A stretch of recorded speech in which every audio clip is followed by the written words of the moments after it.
तो आज मैं आपको एक अनोखी रहस्यमय कहानी सुनाऊंगा। अगर आप चैनल पर नए हैं तो अभी सब्सक्राइब कर ले तथा कहानी पूरा देखें। अंत में एक अनोखा रहस्य छुपा है। धन्यवाद। तो सुनिए।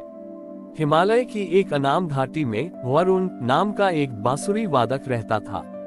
वरुण का जीवन संगीत को समर्पित था, पर वह कोई साधारण संगीतकार नहीं था।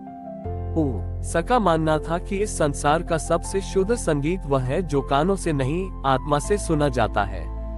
वह प्रतिदिन एक निर्जन शिला पर बैठकर अपनी बांसुरी बजाता, जहां केवल बर्फ गिरती थी और ठंडी हवाएं चलती थीं।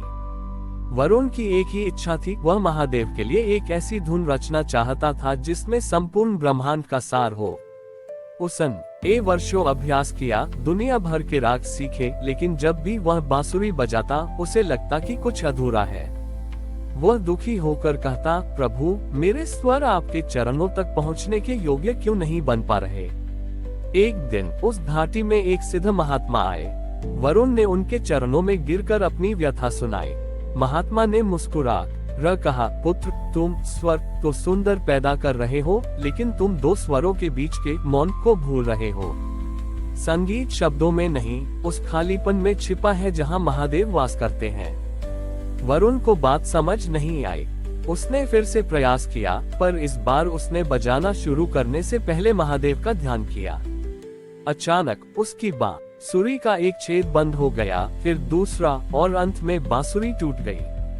वरुण के पास अब संगीत पैदा करने का कोई साधन नहीं बचा। वह वहीं पत्थर की तरह शांत बैठ गया। उसके मन में न कोई राग था, न कोई इच्छा। तभी उस गहन सन्नाटे में वरुण को एक ध्वनि सुनाई दी। वह न बांसुरी की थी, न किसी वाद्य यंत्र की। वह उसके अपने भाव, बड़ी तर की धड़कन और बहती हवा का एक अद्भुत तालमेल था। वरुण ने पहली बार अनहद नाद, बिना प्रहार के उत्पन्न ध्वनि को सुना। उसने अपनी आंखें बंद की और बिना बांसुरी के ही अपने भीतर एक धुन छेड़ दी। जैसे ही वरुण का मन पूरी तरह शांत और शून्य हुआ, घाटी का दृश्य बदल गया। गिरने वाली बर्फ हवा में ही ठहर गई। साक्षात महादेव नंदी पर सवार होकर प्रकट हुए। महादेव के गले के नाग झूमने लगे और उनके डमरू से एक धीमी थाप निकलने लगी जो वरुण की आंतरिक धुन से मिल रही थी। महादेव ने अत्यंत वात्सल्य से कहा, वरुण, अब तक तुम ध्वनि से मुझे रिझाना चाहते थे, जो प्रकृति का गुण है, लेकिन आज तुमने मौन से मेरा आह्वान किया, जो मेरा स्वरूप है। जब मनुष्य के भीतर का कोलाहल शांत हो जाता है, तभी उसे मेरा संगीत सुनाई देता है। वरुण की आत्मा तृप्त हो गई।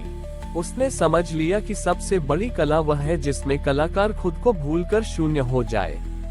महादेव ने उसे आशीर्वाद दिया कि जो भी उस घाटी में शांत मन से बैठेगा, उसे आज भी वह दिव्य धुन सुनाई दे, बड़ी ही जो वरुण ने मौन रहकर रची थी। आज भी साधक मानते हैं कि सच्ची प्रार्थना वह नहीं जो शब्दों के शोर से भरी हो, बल्कि वह है जो हृदय की नीरवता में शिव को पुकारे। वरुण की उस शून्य साधना ने घाटी को एक अलौकिक ऊर्जा से भर दिया था। अब उस घाटी में संगीत केवल कानों के लिए नहीं, बल्कि रूह के लिए था। लेकिन इस शांति को भंग करने के लिए दूर के एक नगर से नाद भैरव नाम का एक प्रसिद्ध संगीत सम्राट वहां पहुंचा। उसे अपनी कला पर इतना अहंकार था कि वह खुद को गंधर्वों का अवतार मानता था। नाद भैरव ने सुना था कि एक साधारण चरवाहे ने बिना वाद्य यंत्र के महादेव को प्रसन्न कर लिया। उसने इसे अपना अपमान समझा। वह अपने साथ वह छोटी ही शाल, मृदंग, वीणा और स्वर्ण जड़ित बांसुरी लेकर आया। उसने वरुण को ललकारा, ए तपस्वी, अगर तुम्हारे पास संगीत की शक्ति है तो आओ मेरे साथ नाद युद्ध करो। जो प्रकृति को अपने संगीत से वश में कर लेगा वही श्रेष्ठ होगा। वरुण मौन रहा, पर नाद भैरव ने अपना प्रदर्शन शुरू कर दिया। उसने ऐसा अग्नि राग छेड़ा कि घाटी की बर्फ पिघलने लगी और सूखी लकड़ियों में आग लग गई। फिर उसने मेघ राग गाया जिससे बिजली कड़कने लगी। उसका संगीत तकनीकी रूप से इतना सटीक था कि पत्थर भी थरथराने लगे, पर उस संगीत में हृदय नहीं था, केवल प्रदर्शन था। अचानक नाद भैरव की वीणा का तार टूट गया। उसने जितनी शक्ति लगाई, स्वर उतने ही कर्कश होते गए। वह हौंफने लगा और जमीन पर गिर पड़ा। उसने वरुण की ओर देखकर चिढ़ते हुए कहा, अब तुम्हारी बारी है, दिखाओ अपना संगीत। उद्धरण चिन्ह। वरुण उठा, उसने कोई साज नहीं उठाया, उसने बस अपनी आंखें मूंद ली और एक गहरी लंबी सांस ली। उस सांस की आवाज में ऐसा सुकून था कि जलती हुई आग शांत हो गई और कड़कती बिजली एक मंद चांदनी में बदल गई। वरुण ने अपनी उंगलियों को हवा में ऐसे चलाया जैसे वह अदृश्य बांसुरी बजा रहा हो।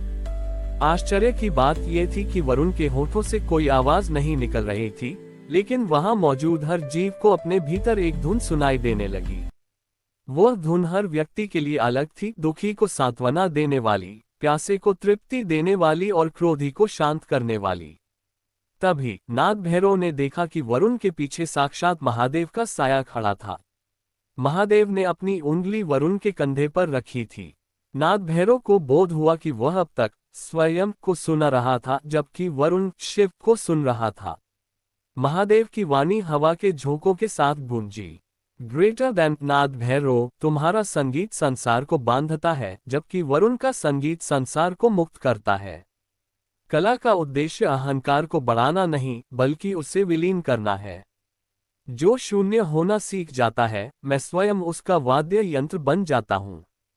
Greater than. नाग भैरव का अहंकार चूर चूर हो गया। उसने अपनी स्वर्ण जड़ित बांसुरी उसी शिला पर तोड़ दी और वरुण के चरणों में गिर पड़ा।